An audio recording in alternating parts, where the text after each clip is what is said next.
Buenos días, Puerto Rico. Buenos días, gracias por estar una vez más en una nueva edición de El Push de la Mañana. Hoy es viernes, abril 9. Estamos ya avanzando un poquito en abril. Esta semana tengo que decirles que se me fue bastante corta. Tere Montañez, buenos días. ¿Tienes tu cafecito, amiga? Espero que estés bien, Tere, y que hayas podido resolver el asunto del que me hablaste. Espero, y si tienes alguna situación still, me escribes que lo bregamos. Yadira, siempre mirando. Alfredo López desde Humacao, buenos días, los Avenger Roots. Raquel Viviana, José Soto, Ramón Sánchez, Gloribel González, José Rolón, van todos rapiditos hoy. Magali, ay, se me fue Magali, buen día. Buen día, Benita Towers. ¿Tú, Benita, todo bien? Edgar Ronnie, buenos días desde Luisiana. Edgar, estuve en Luisiana. Te cuento, saludos a todos los que me están escribiendo. Pero Edgar, estuve en Luisiana, de hecho, en mi vacación de Semana Santa.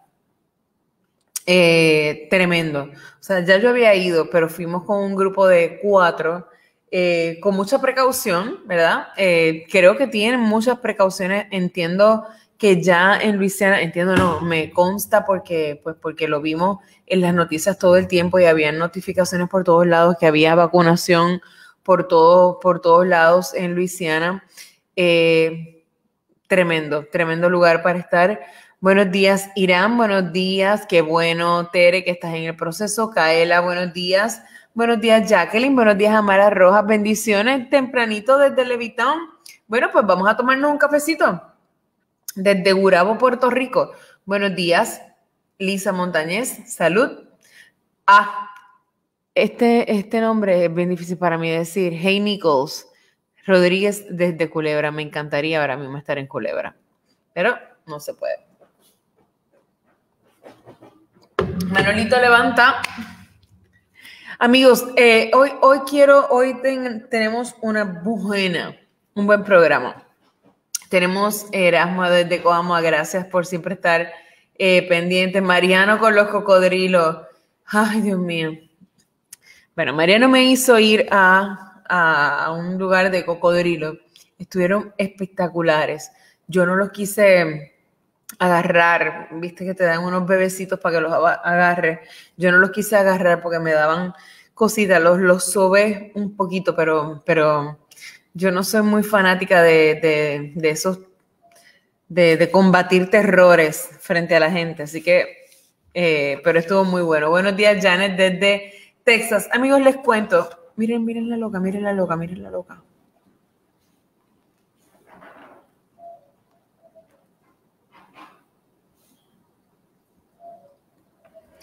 Esa es mi perrita, es una perrita Yorkie, está hoy, no sé qué le pasa.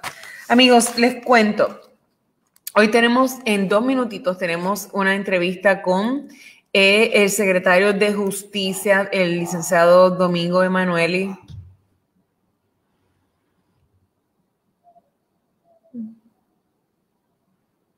Chico paralizado. Sí,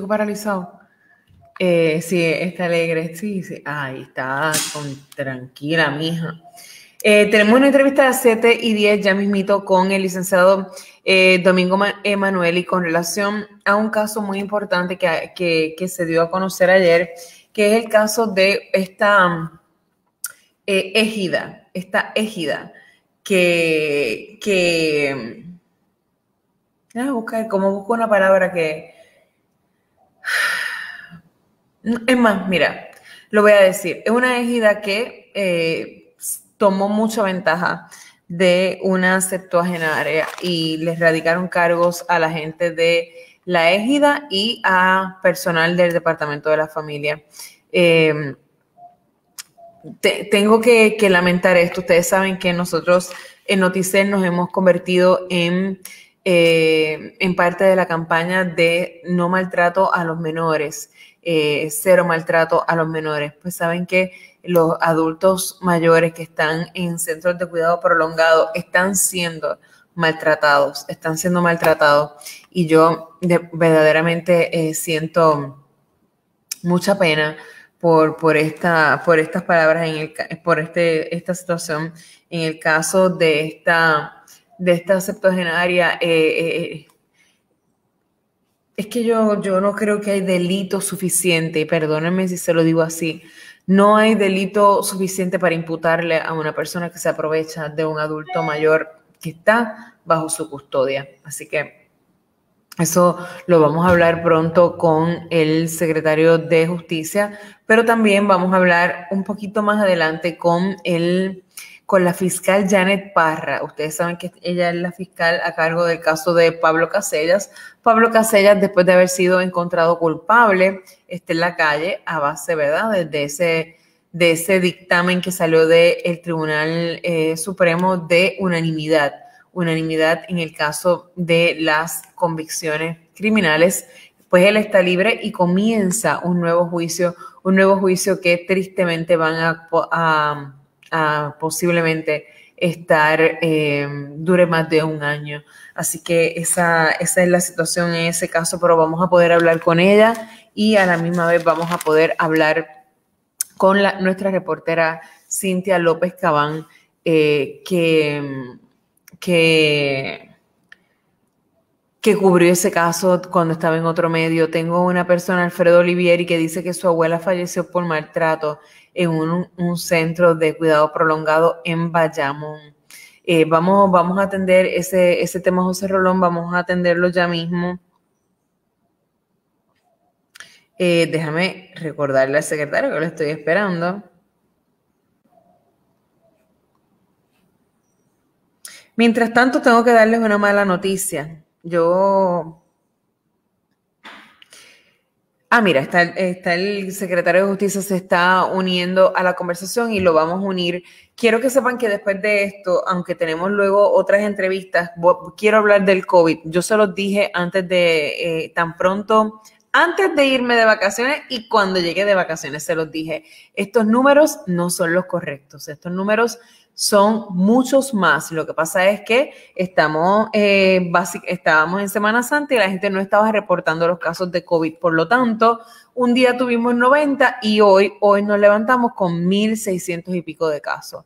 Y eso es un número triste y las hospitalizaciones están aumentando. Y yo lo he dicho aquí un montón de veces, la gente sigan haciendo lo que quieran. La vacunación es importante, sí, pero la vacunación no es una cura. La gente no está entendiendo eso. La vacunación no es cura. La persona que se vacuna se contagia y no se protege tampoco contra las variantes. Así que estamos en una situación bien, bien complicada, pero no quiero hacer esperar más al secretario de Justicia que está con nosotros. Buenos días, secretario. Buenos días, Denis, para ti y para los amigos y amigas de Mega TV. Saludos. Gracias por estar con nosotros aquí en esta mañana, secretario. Quería preguntarle, deme un segundito aquí, quería preguntarle por este caso tan horrendo de para mí, explotación contra un adulto mayor en un centro de cuidado prolongado. Cuénteme cuál es la historia en este caso y a quiénes se acusa. Pues mira, a los amigos de Noticias les digo que en este caso particular se trata de una anciana de 78 años de edad que sufre una caída en su casa y es llevada a un hospital Buen Samaritano en Isabela, y allí pues se opera de la cadera y el fémur. Entonces, luego de la recuperación y de estar en el hospital, pues las trabajadoras sociales hacen una investigación y surge que ella no tiene nadie quien viviera con ella. Entonces, ahí comienzan a tratar de buscarle algún sitio donde la pudieran cuidar y entonces en forma atípica la colocaron en el departamento de familia, la colocó en un hogar, es un hogar en Isabela, propiedad del señor Pitre, y entonces ahí, como no había, ella no recibía dinero, de momento se coge gratuitamente. Entonces luego el departamento de la familia ya había obtenido la custodia y se hacen gestiones para conseguir el seguro social. Y con todo ese dinero que recibe, se apropia el dueño, no solamente lo que alegadamente le correspondía, sino el sobrante, que eran 600 y pico dólares adicionales, casi $700. Entonces, ahí se estableció que había además del caballero dueño del hogar, o sea, a cargo del hogar, habían 2 funcionarios del departamento que estaban envueltos y fueron acusados. Cuando usted dice que se asigna atípicamente, ¿por qué atípicamente? Porque lo que pasa es que no había, o sea, no se siguió un trámite de evaluar otros hogares, que si habían 3 o 4 o 5 hogares más, no se siguió, sino que de una forma típica se colocó en ese hogar sin haber considerado otros hogares. O sea que había un esquema de estas 2 personas, quizás del departamento de la familia, con este dueño de centro, de mándamelos para acá. Por lo menos eso es lo que se desprende, y también que había como una especie de combinación para que pasara a ese hogar y hacerse la vista larga en cuanto a las cosas que estaban ocurriendo que no eran apropiadas y que eran ilegales. Y entonces el dueño del centro se queda con el dinero que le toca como paga, ¿verdad? Por estar por el centro, más con el resto de su dinero. Exactamente, y cuando se va el documento como tal, el contrato, no aparece contrato alguno donde asuja que se le va a cobrar 1.200 y luego 1.300, sino lo que aparece es el número de 1.200 tachado, luego se le pone 1.300, porque originalmente se hablaba de un contrato charity por 0, o sea que era gratuito. Sí, sí, sí, el buen samaritano. Sí. No, pero no, el buen samaritano fue al hospital. En realidad, no, el hogar se llama... el Paraíso, algo así. El Paraíso, sí, así se llama, el Paraíso. Sí, secretario. Mi pequeño Paraíso se llama. Mi pequeño Paraíso, ¿que está ubicado en qué pueblo? En Isabela, Puerto Rico. Secretario, este caso ustedes lo cogieron y qué bien que lo cogieron. ¿Sabe el estado de la septuagenaria? Bueno, sí, ya su hermana fue que llamó, entonces ya ella obviamente pues se encontraba sin plan médico y sin otras facilidades, pues se encuentra en una condición precaria y se le prestó atención y ya está, o sea, prácticamente se le está prestando atención y está en una mejoría, o sea, pero vigilada. El esquema significó una pérdida de $87,112 para ella. O sea, para la mujer. Sí, o sea, esto fue explotación financiera, o sea, definitivamente. ¿Y esto tiene alguna solución para ella, además de la acusación? Bueno, presumo yo, o sea, que tanto ella como el mismo Departamento de Justicia hará gestiones y va a estudiar las gestiones para ver cómo se puede recobrar además civilmente la cantidad al centro, si tuviera medios, cómo cobrarse. Licenciado secretario, ¿hay otros casos similares que ustedes estén investigando? Sí, mira, esa división es una división de Faro de Medicaid y Medicare que está llevando un sinnúmero de casos. Obviamente que no te los puedo particularizar porque estamos en etapa investigativa, pero sí, definitivamente estamos en eso e invitamos a toda persona que conozca no solamente de fraude contra adultos, sino fraude contra menores o fraude de cualquier tipo contra Medicaid o Medicare, que se comunique con el Departamento de Justicia, con la unidad de fraudes al Medicaid y Medicare. En estos tiempos de pandemia, esa explotación se ha exacerbado bastante. Nosotros en Noticias recibimos muchas quejas de gente que nos dice, mira, y siempre, licenciado, tristemente quienes caen no siempre cae un jovencito, siempre cae una persona, ¿verdad?, de mediana edad, pero nuestros viejitos son las personas más vulnerables para ser víctimas de fraude. Esa división está activada con relación a ese otro tipo de cosas. Te llamo y te pido chavo y se los dan, y ellos son los más que caen. Bueno, para ese tipo de fraude también tenemos la unidad de delitos económicos, que es la que está trabajando con ese tipo de fraude, y también estamos sobre todo en esta época de la pandemia, como muy bien usted dice, estamos trabajando y hay muchos casos de fraude, ya sea mediante internet o mediante el teléfono. Sí. Tengo curiosidad, licenciado, los dueños de este centro, ¿qué dijeron? Bueno, no, ellos no han hecho, por lo menos expresión que yo sepa, ninguna. O sea, y obviamente antes de la acusación no hay una comunicación con ella. No, definitivamente no, porque se hace base del testimonio de la hermana. Sí, no, y obviamente hay otro tipo de prueba que se presentó ante un tribunal y se determinó ya causa probable y todo. O sea, y en este caso era solamente un asunto financiero, no físico, no de otra naturaleza. Bueno, lo que pasa es que además del asunto financiero, la señora, como consecuencia de ese asunto financiero, sufrió daño físico, o sea, daño físico a su persona porque su salud se empeoró como consecuencia de que se le privó de una ayuda adecuada y una atención adecuada también.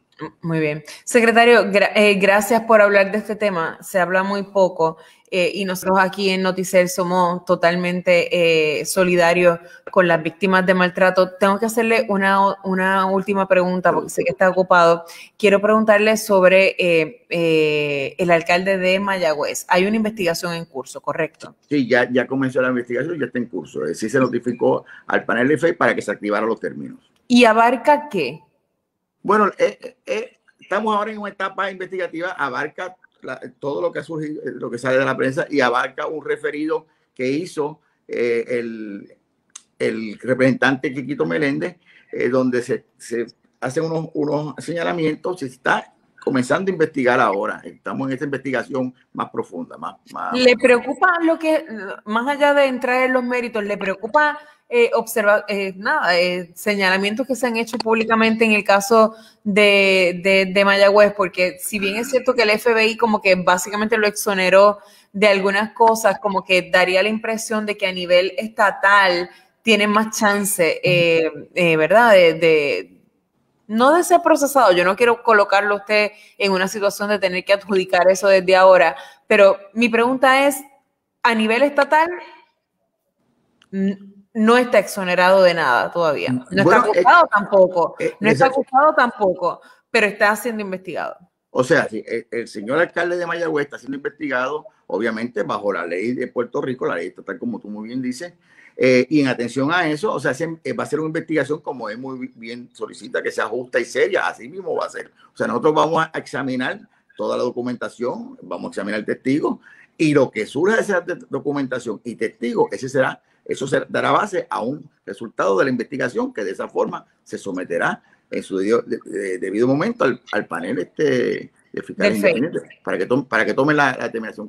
Muy bien, le pregunté eso, secretario, porque aquí mucha gente lo que ha dicho es como que el FBI mismo dijo que él había sido víctima, y hemos estado evaluando aquí en el programa muchas otras cosas que no caen bajo la jurisdicción federal. Así que yo creo que es importante señalarle a la gente que no importa que el FBI haya dicho eso, a nivel estatal podrían haber otros delitos. Vuelvo y digo, yo no estoy colocándolo a usted en la posición de tener que adjudicar eso en este momento, pero una cosa es la esfera estatal y una cosa es la esfera federal. Sí, como tú muy bien dices, pues obviamente ni yo ni el departamento estamos en posición de pasar juicio sobre ese particular, sino simplemente decirle a todo el país que nosotros vamos a hacer una investigación seria y justa y que el resultado pues saldrá, sea el que sea.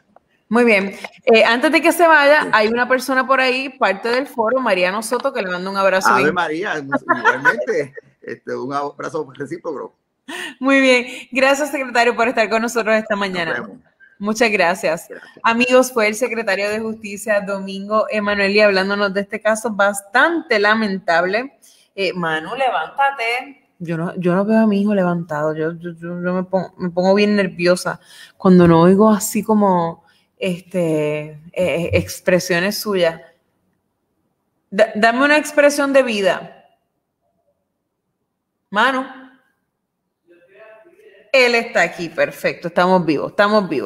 Bueno, amigos, hay una cosa que quiero decirle con relación a los centros de cuidado prolongado. Usted, hijo es, ¿verdad? En algún momento será viejo y alguien tendrá la facultad de ponerlo en un centro de cuidado prolongado. Hay muchos centros de cuidado prolongado muy responsables y muy diligente. Pero usted, cuando usted lleve a su viejo allí, a su papá, a su abuela, a su tía, usted no puede simplemente dejarlo ahí. Simplemente no puede dejarlo ahí sin estar al tanto de lo que pasa. En el caso de esta persona, este era un caso totalmente atípico, la familia, la cosa,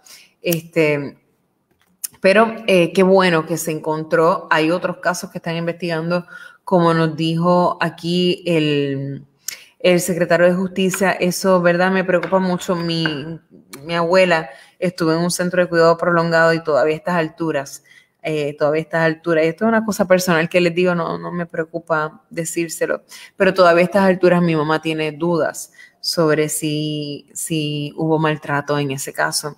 Nada, nos duró muchos años, pero nada. Hay muchos centros de cuidado prolongado que son responsables y respetuosos, la mayoría, pero siempre hay una persona que se beneficia del más vulnerable. Y eso definitivamente es una tristeza, es muy, muy triste. Amigos, quiero recordarles, vamos a hacer, antes de la entrevista que tenemos ahora a las 7:30 de la mañana, quiero hablarles del maltrato infantil. Nosotros en Noticel nos estamos uniendo al Mes Nacional de la Prevención del Maltrato Infantil junto al Departamento de la Familia. Prevenir el maltrato infantil es responsabilidad de todos. Defender a un niño o una niña contra el maltrato es defender el futuro de Puerto Rico. Si usted conoce de un caso de maltrato infantil, repórtelo al 749-1333. 749-1333. Y si se quiere unir a la campaña, use el hashtag Yo Defiendo el Futuro. 749-1333. Reporte ese caso que usted piensa que usted quizá no se quiere meter, porque eso es otra cosa que nos pasa en nuestro sistema social. Usted no se quiere meter, no quiere ser parte del issue, no quiere que lo llamen, no quiere ser testigo. Llame de manera anónima al 749-1333. Un niño maltratado es una dificultad. Primero, está sufriendo y segundo, va a tener serias consecuencias sociales eventualmente. Así que no permita que ningún niño pase maltrato. 749-1333. En breve vamos a tener una entrevista con la fiscal Janet Parra y con la reportera de Noticel, Cintia López Cabán, que estando en otro medio cubrió el caso de Pablo Casellas, así que tienen mucha información sobre este caso de tanto interés público. Pero antes de eso quisiera, por favor, les voy a hablar del COVID. Estoy bien preocupada por el COVID. ¿Se acuerdan que les dije antes, tan pronto llegué de vacaciones, les dije, no le hagan caso a ese numerito que sale en los informes del COVID, porque ese numerito no refleja todo, no puede reflejarlo todo. Acabamos de salir de una Semana Santa en que quizás no se reportaban los casos, pues porque era feriado. Bueno, les dije la verdad. Ustedes recuerdan que yo les decía 29 casos, eso yo no lo creo. No lo creo.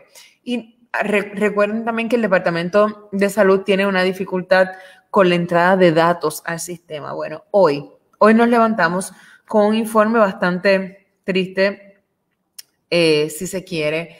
Se reportaron 1,887 nuevos casos positivos a COVID. 1,887 nuevos casos positivos. Al momento, 347 personas están hospitalizadas.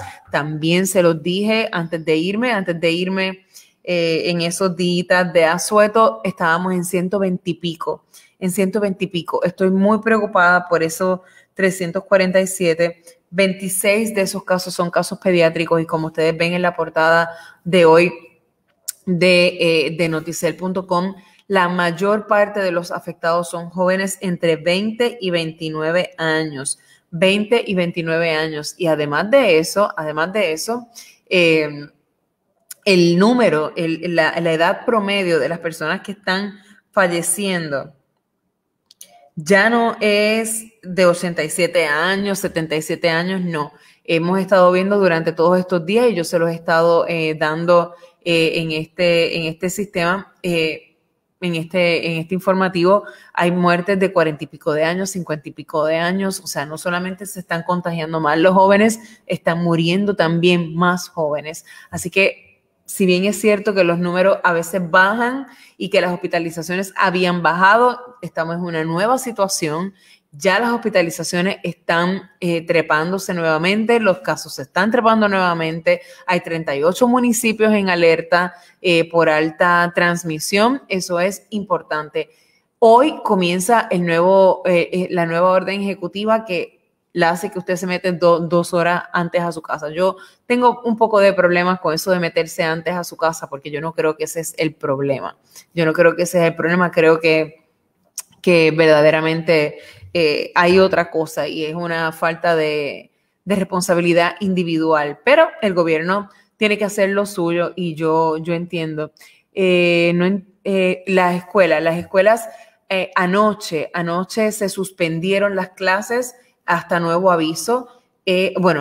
Hasta nuevo aviso, a partir del lunes ya no hay clase en ninguna escuela, no importa si el municipio tiene alta transmisión o no. ¿Es lo correcto? No lo sé. Los niños hay que protegerlos de cualquier manera, pero yo creo que la educación, siempre nos vamos a que si la escuela debe abrir, no debe abrir, no sé. Aquí los que se portan mal son los grandes. Y entonces, ¿verdad? Los grandes yo creo que son los que deben sufrir las consecuencias. No olviden, sí, la vacunación es importante, nos hemos ido vacunando, pero las personas vacunadas, vuelvo y se los repito, las personas vacunadas se contagian y contagian. Y como hablamos ayer con el doctor Nieves Garrastegui, siguen también igualmente expuestos a esas nuevas variantes de este virus que es tan complicado. Amigos, pero como les prometí, a las 7:30 voy a tener a la fiscal Janet Parra y a Cintia López Cabán, que es la reportera que desde otro medio cubrió el caso de Pablo Casellas, y las voy a unir a esta conversación. Estoy contentísima de poder contar con ambas. Buenos días a ambas. Buenos días, licenciada. Buenos días, muy buenos días. Y buenos días a Cintia. Buen día. ¿Tú me escuchas? Sí, le escucho muy bien. Para los que leen las historias de Cintia, pero no saben quién es Cintia, ahí la tienen. Ella es Cintia López Cabán. Cafecito en mano, muy bien, muy bien. Y a la licenciada Janet Parra, bienvenida. Es la primera vez que tengo la oportunidad de entrevistarla. Gracias por aceptar la invitación. Muchísimas gracias a ustedes por invitarme. Hoy quise hacer una cosa diferente porque aunque yo he seguido el caso de Pablo Casellas y todo el mundo, yo creo que generalmente también, quiero básicamente que sea Cintia, ¿verdad? Cintia, ubícate un poquito más a tu izquierda para que te vea. Okay. Pero quiero que sea básicamente Cintia quien lleve la línea de preguntas porque tiene ese caso de primera mano. Pero la primera pregunta que le tengo, y luego se lo suelto a Cintia, es que es a la fiscal Janet Parra. Y es más en general. Estamos en una etapa en el caso de Pablo Casellas en que se abre un nuevo juicio luego de una determinación del Tribunal Supremo sobre los veredictos de culpabilidad de manera unánime. Denos al grupo un resumen de cómo y por qué eso ocurre, y luego, Cintia, es toda tuya. Vale. Claro que sí. No quisiera comenzar sin saludar a Cintia, a quien conocí precisamente cubriendo el caso de Pablo Casellas. Estuvimos mucho tiempo en sala, así que se desarrolló una amistad con miembros de la prensa que estaban ahí día a día cubriendo ese juicio.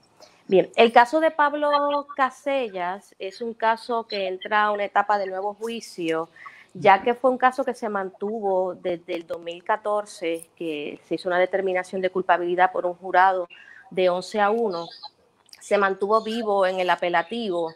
La defensa del señor Casellas radicó alrededor de 5 mociones de nuevo juicio que se vieron, incluso algunas de ellas subieron al Supremo, se discutieron en instancia. Y el año pasado, pues, el Supremo Federal decidió que los casos debían ser por unanimidad, y siendo el caso de Pablo Casellas un caso que todavía estaba en etapa apelativa, que no era final y firme, pues entonces el tribunal le concede el nuevo juicio a nivel estatal. Cintia. Buen día a todos y todas. Yo quería empezar por la vista de ayer. Ayer se celebró una vista de estatus, que es una vista sencilla donde las partes informan qué ha pasado. Y en esa vista se establece que quizás el nuevo juicio no va a comenzar hasta el año que viene. Y yo quería preguntarle un poco por qué la dilación en el proceso. Bueno, la realidad es que no es que vaya a comenzar el año que viene. Como ustedes saben, el caso de Pablo Casellas tenía varios delitos graves y un delito menos grave. Cuando se va a etapa de apelación, suben todos esos delitos al apelativo. Cuando se toma la determinación de dar un nuevo juicio, ese nuevo juicio es para los delitos graves. Así que el delito menos grave se queda en el tribunal apelativo. En el caso de los fiscales, todo el trámite apelativo, los escritos apelativos, lo hace la oficina del procurador general. En el caso de la defensa, pues los hace el abogado. En consideración a eso, pues se había mantenido el caso en vistas de estatus para que el abogado pudiera culminar los alegatos que tenía que presentar ante el tribunal apelativo, y habían unos procesos de unas transcripciones que teníamos que trabajar, y eso se ha ido dando durante todo este proceso. Aparte de eso, el tribunal todavía a principios a mediados del año pasado, del 2020, no tenía los protocolos necesarios para comenzar a escoger jurados en las salas. En el día de ayer le informamos a la juez que el único trámite que resta en el apelativo es que el abogado de la defensa radique ese alegato, y que entendíamos entonces que se podía comenzar el juicio. El juicio comienza no con la presentación de pruebas, sino con la selección del jurado. Correcto. Así que el próximo 13 de mayo la juez va a estar diciéndonos cuál va a ser la fecha para comenzar esa desinsaculación de jurado. Así que una vez se juramente ese primer panel de candidatos, se da por comenzado el juicio. Lo quería retomar ahí. En el caso de Casellas, a Casellas se le imputaron, lo tuve que anotar porque ha pasado algo de tiempo, se le imputó un cargo de asesinato, había un cargo de destrucción de evidencia y había violación de armas, y el delito menos grave, que era presentación de documentos falsos. La pregunta es, los delitos menos graves no suelen tener mucho peso a la hora de una sentencia cuando hay delitos graves, y hay un término que se llama concurrencia, o que un delito se lo traga al otro. ¿Podría la Fiscalía o usted desistir de ese caso menos grave para que este juicio siga su curso? Bueno, la realidad es que aunque el caso esté en el apelativo, ese menos grave, nosotros podemos comenzar nuestro juicio y seguir nuestro juicio. No se había hecho porque no había un protocolo para escoger jurado, y porque el abogado de la defensa tenía que preparar unos escritos y se tenían que preparar unas transcripciones. Y en honor a la verdad, como les dije, ese trabajo a nosotros no lo hace el procurador general, pero en el caso de la defensa lo tiene que hacer él. Yo no puedo decirle ahora al apelativo retirar de alguna manera el delito menos grave, porque ese es un delito que ya fue adjudicado por el juez Ramírez Yush, en paz descanse. Así que si el delito estuviera a nivel de instancia, yo puedo desistir de la denuncia, pero eso es un delito adjudicado. Ok, así que eso nos trae entonces a que habría una vista de estatus el próximo mes, y ahí se escogería la fecha para empezar a seleccionar nuevamente al jurado. La escuché ayer decir que el proceso, ya yo lo había olvidado, tomó casi un año. Cuando escogimos jurado por primera vez, que no estábamos en este proceso de pandemia, nos tomó un año escoger ese jurado. Le quería preguntar, ha pasado un tiempo desde el juicio, si usted nos pudiera, sin entrar en lo que pudiera ser ahora quizá la manera en que van a litigar el caso, si nos pudiera recordar en qué consistía el caso, porque es un caso de asesinato donde la alegación era que el señor Pablo Casellas había asesinado a su esposa. Había un delito de asesinato de primer grado, un poco ahí la contención que quedaba en el aire era si él mismo había disparado, o si había sido otra persona que tenía la alegada, el arma que en un momento se lanzó por la carretera, y otros detalles. A ver si nos puede ubicar un poco en tiempo y espacio para las personas más jóvenes que quizás no conocen el caso. El caso de Pablo Casellas es un caso de prueba circunstancial. Nosotros no tenemos un testigo ni tenemos una confesión del señor imputado de que él fue el que disparó. Pero sí, la evidencia que se recogió, y es la misma que tenemos en este momento, es que él planificó el asesinato de su esposa fingiendo un carjacking donde aparentemente le habían robado el arma y varias armas más con las que se había asesinado a Carmen Paredes. Nosotros montamos toda la secuencia de hechos ese día por horas, las horas en que él sale, regresa, y fuimos montando, ¿verdad? Desde ese carjacking fingido hasta el día del asesinato, todo el tiempo, el time framing que le tomó al señor Casellas y cómo con testigos que sí lo vieron en otros lugares, etcétera, fuimos montando entonces esa prueba circunstancial que apuntaba a que definitivamente el único asesino de su esposa había sido el señor Casellas. Hay una pregunta que quiero hacerle en el medio, Cintia, porque tengo foristas que tienen dudas. Recuerden, ¿verdad?, que este caso ha sido bien extenso, ha estado en la palestra pública mucho tiempo, hay gente que pierde el tracto y hay unas cosas diferentes que han ocurrido. Hay gente preguntando si ya lo juzgaron porque hay un nuevo juicio. Vamos a ese pequeño detalle que es el más importante, porque aquí no hay, él no va a un nuevo juicio porque se cuestiona el veredicto, quiero hacer eso claro, es por una decisión que hace que este juicio sea nuevo. Explíquenos otra vez eso, fiscal, porque hay mucha gente que no entiende por qué hay un nuevo juicio y eso es básico para nuestra gente. Como bien dices, Damari, en este caso no se ha cuestionado ni la veracidad de la prueba, ni que la prueba no fue suficiente. Al contrario, o sea, aquí hubo un jurado que determinó que la prueba era suficiente para sustentar que había sido, más allá de dudas razonables, el señor Casellas quien había asesinado a la señora Carmen Paredes.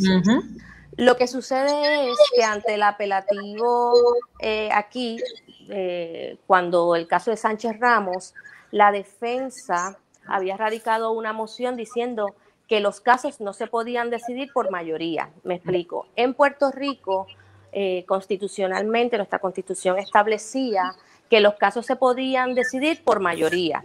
Esa mayoría no podía ser menor de 9-3. Usted podía tener un veredicto de 9-3, 9 declarando culpable, 3 inocentes, 10-2, 11-1 o unánime. La defensa en aquel momento planteó ante el apelativo de Puerto Rico que los casos en Puerto Rico debían ser por unanimidad como eran en los Estados Unidos. Y en aquel momento el apelativo le dio la razón, le dio un nuevo juicio. Nosotros fuimos al Supremo de Puerto Rico y el Supremo de Puerto Rico en aquel momento determinó que eso no era así, que el caso no aplicaba de esa manera a Puerto Rico y que se mantenía el veredicto de mayoría. Ya el año pasado, el Supremo Federal decidió un caso donde ellos establecen que sí es por unanimidad, que no, los casos ya no se pueden decidir por mayoría, que tiene que haber unanimidad, o sea que todos los jurados se tienen que poner de acuerdo, 12-0. Ese caso, esa determinación le iba a aplicar a los casos prospectivamente de ahí en adelante o los casos que aún estuvieran en apelación. Y el caso del señor Casellas era uno de los casos que todavía no había advenido final y firme porque todavía se continuaban unos procesos apelativos. Así que le aplicó esa nueva jurisprudencia y por eso estamos en un nuevo juicio ahora. Y hay otra gente en el foro que pregunta por qué a él sí y por qué a Jensen no. Son circunstancias totalmente diferentes. Jensen apenas está en su etapa de juicio. O sea, Jensen, el caso lo que establece es que los juicios son por unanimidad. En el caso de Jensen renunció al jurado para ver su caso por Tribunal de Derecho. O sea, que aquí ya no aplica nada de unanimidad porque él renunció a ver su caso por jurado y lo está viendo por Tribunal de Derecho. Sí, él tomó su decisión y eso tuvo una consecuencia. El acusado siempre es el que decide si ve su caso por jurado o por Tribunal de Derecho. Cintia. Para contestar tu pregunta en sencillo, Pablo Casellas tiene un segundo turno herbate por una cuestión técnica, una decisión del Supremo que sencillamente es un asunto técnico, no va a méritos de evidencia, sino, en mi lenguaje sería un golpe de suerte.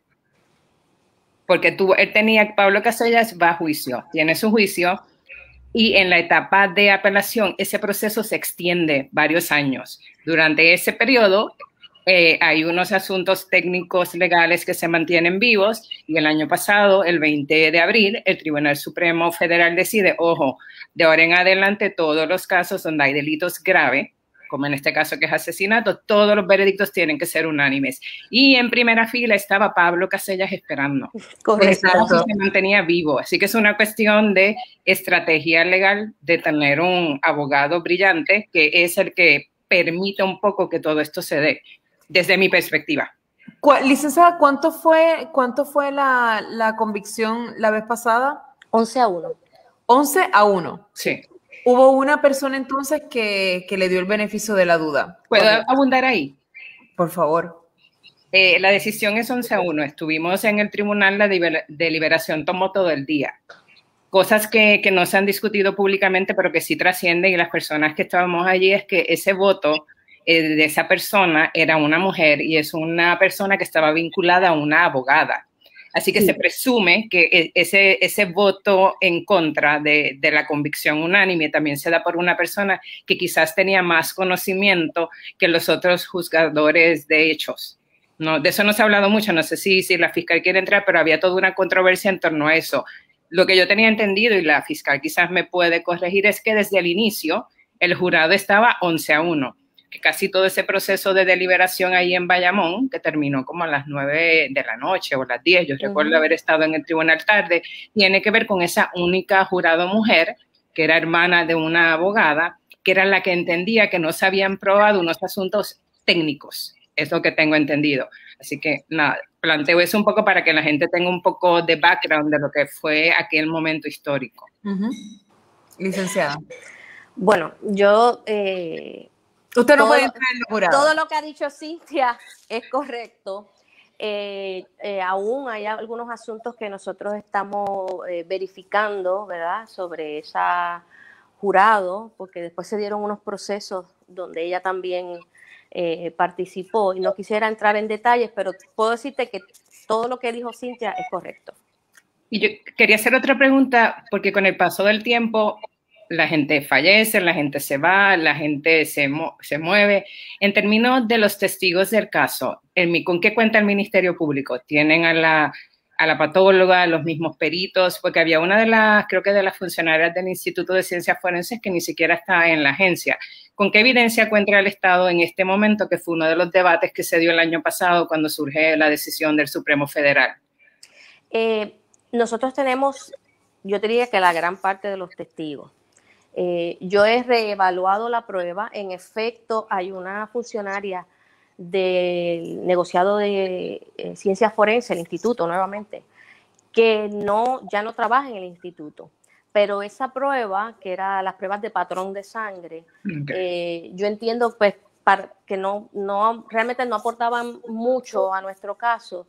Así que yo he descartado el testimonio de esa perito en términos de los patrones de sangre. ¿No lo va a traer ahora? No lo voy a traer ahora. Y estamos evaluando, yo estoy evaluando el expediente nuevamente, porque yo entiendo que hay algunos de los testigos que realmente para mí no aportaban mucho. Y yo quisiera traer una prueba que aporte la menos prueba posible, para que el jurado no se canse de escuchar testimonios que realmente o son repetitivos o acumulativos o no aportan realmente gran cosa.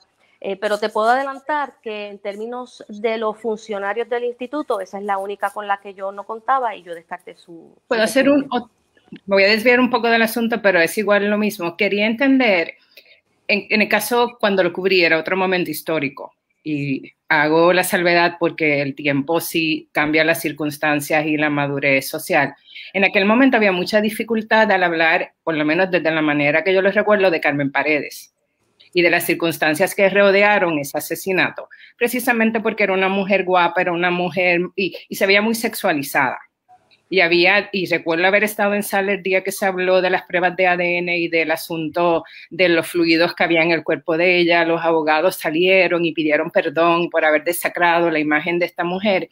Y quería entender cómo el movimiento del Me Too de alguna manera podría ayudar este caso, y si en este momento, yo no sé si uno puede revisar teorías, si se podría abrazar un planteamiento un poco más concreto de violencia de género, porque en efecto Carmen Paredes parecía haber sido una mujer que había sido víctima de violencia de género, y eso fue un asunto que yo personalmente no recuerdo que se discutiera, y el asunto también de Carmen Paredes como una mujer con derecho también a disfrutar su sexualidad, y que independientemente de que hubiera sido quizás infiel o no, que era algo que tampoco se discutía en el caso, eso no iba a los méritos del caso.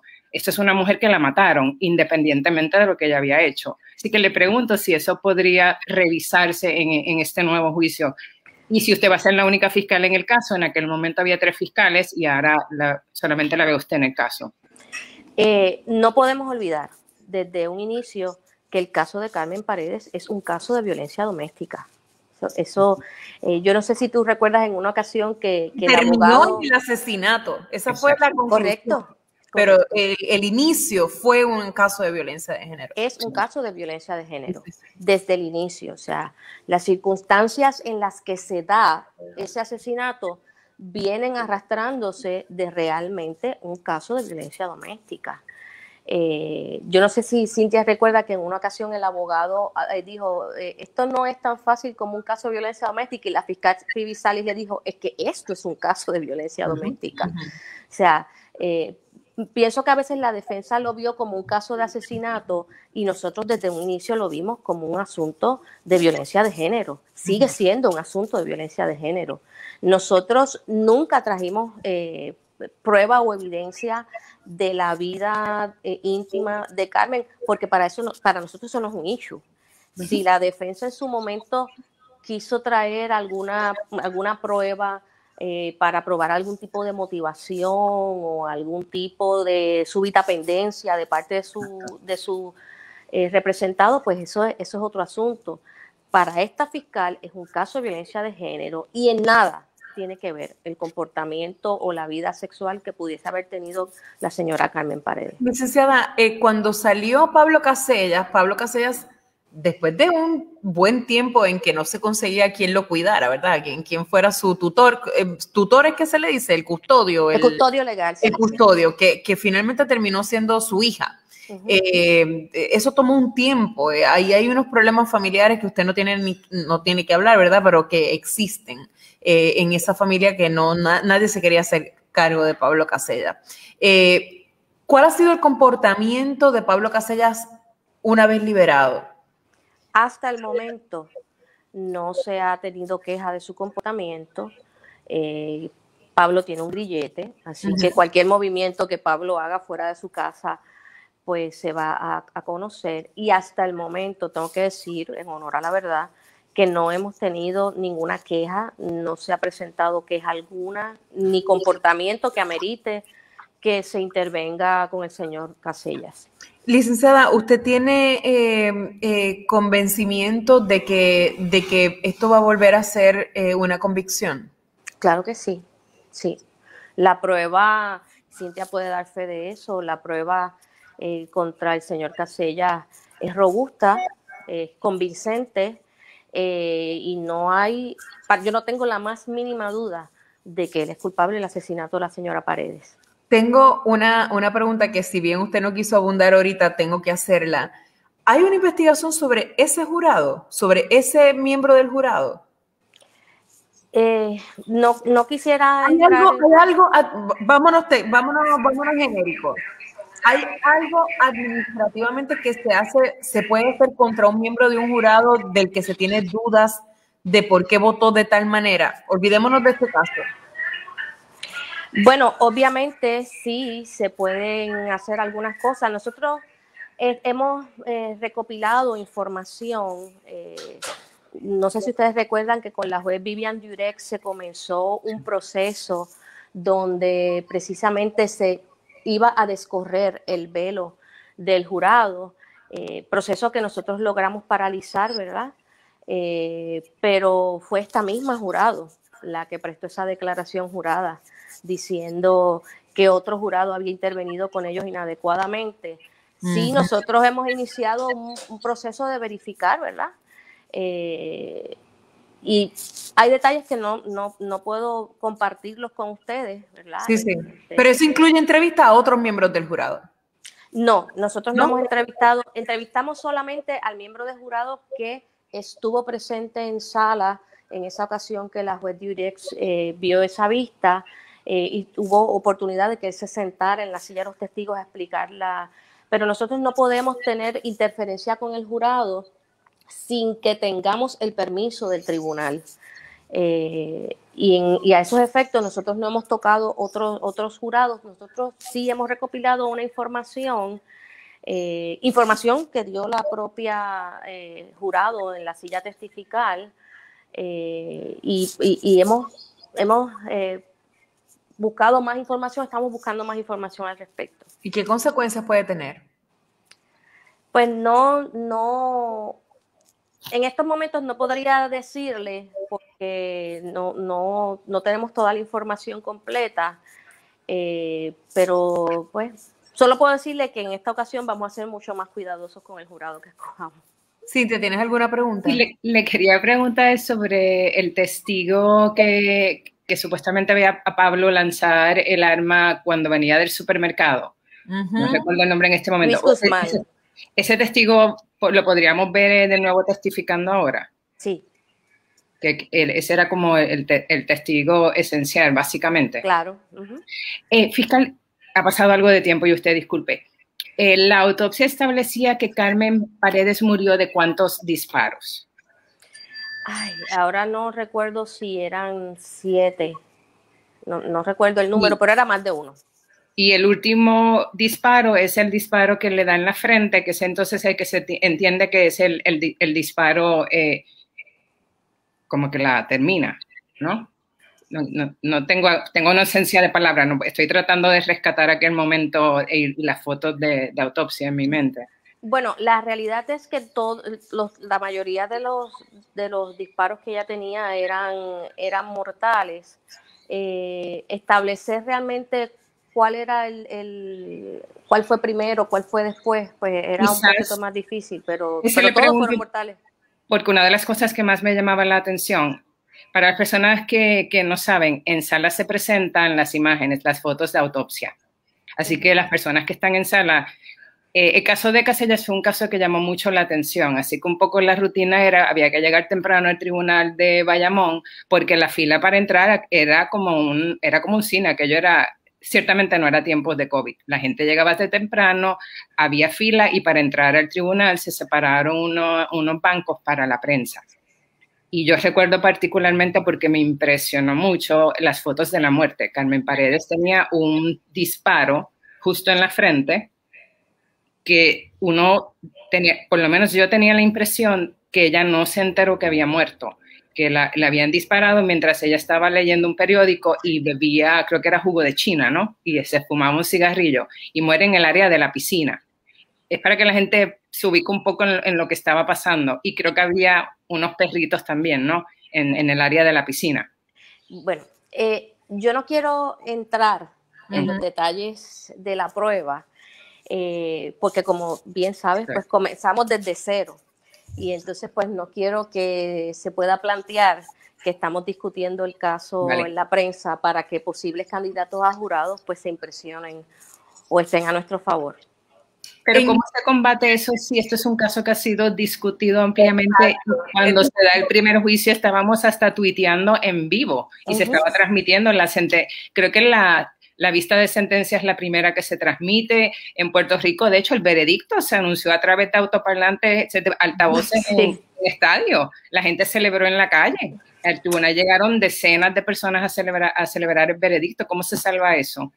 Bueno, realmente cuando se coja el jurado, pues al igual que la vez anterior, y ahora con más razón todavía por lo que tú dices, o sea, basta con que usted vaya a la historia y lea los tweets y vea las partes de prensa de la época, pero por eso aún el escoger este jurado va a ser un poquito más difícil todavía, porque ya hay ventilado un juicio. Entonces necesitamos escoger personas que estén dispuestas a tomar una determinación basada únicamente en la prueba que se les vuelva a presentar.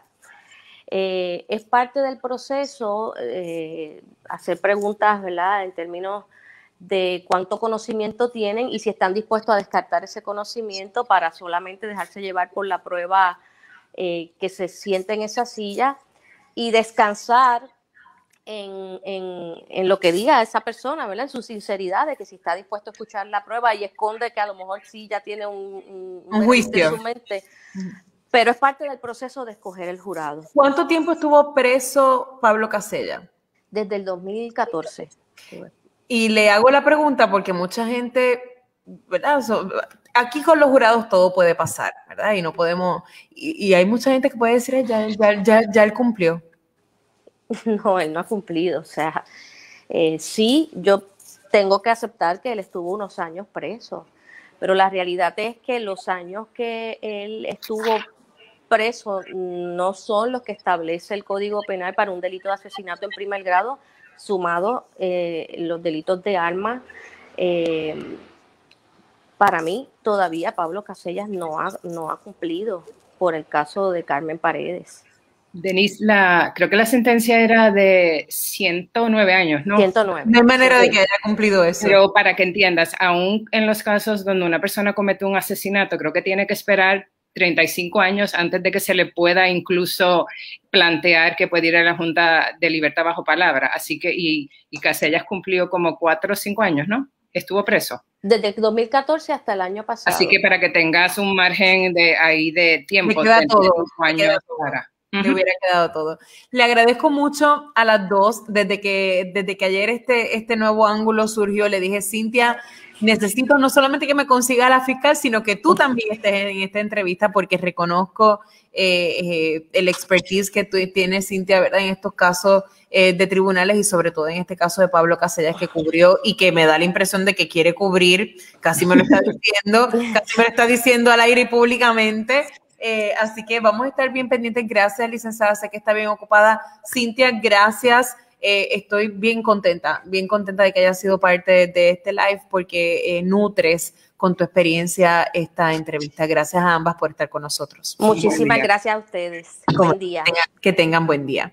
Amigos, encantada, estoy feliz de haber estado aquí con la fiscal Janet Parra y con nuestra reportera, que by the way es Managing Editor de Noticel, Cintia López Cabán.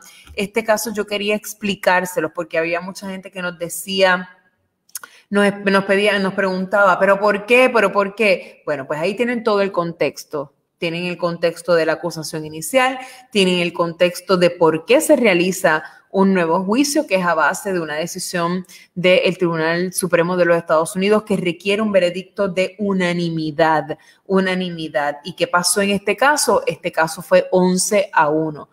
También sabemos, luego de esta entrevista, que ese 1 está en cuestionamiento, las razones de por qué votó de esa manera. Ella no quiso dar muchos datos, ¿verdad?, de a qué se enfrenta esa persona, pero evidentemente hay algo que está ocurriendo con esa jurado en particular, y yo asumo que está siendo objeto de una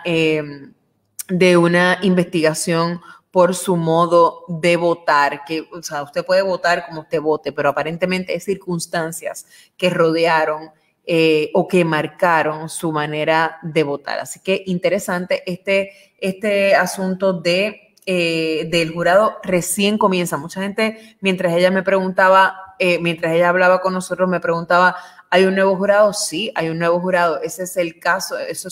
Ya el juicio, ya el proceso comenzó y empezó con la selección de un nuevo jurado.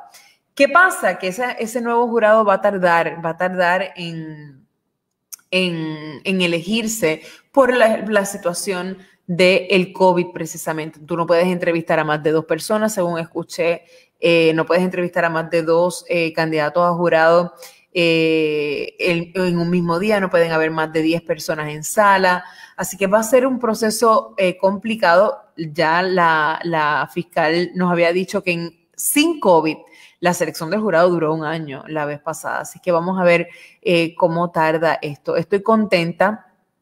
La conducta actual del asesino es irrelevante. Raúl Santiago tiene toda la razón. Si cometió el delito, cometió el delito. Pero también es una pregunta válida que había que hacerle de cómo ha sido su comportamiento una vez liberado, ¿verdad? Porque eso, si se porta mal después, si viola las condiciones, recuerdan que él está con grillete, pues eso es importante o tendría impacto. Si se porta bien, no tanto, porque los delitos no se borran, pero si se comporta de alguna manera luego de, bueno, ya las cosas técnicas del caso más o menos han sido discutidas. Realmente esto es una nueva edición de Pablo Casellas, y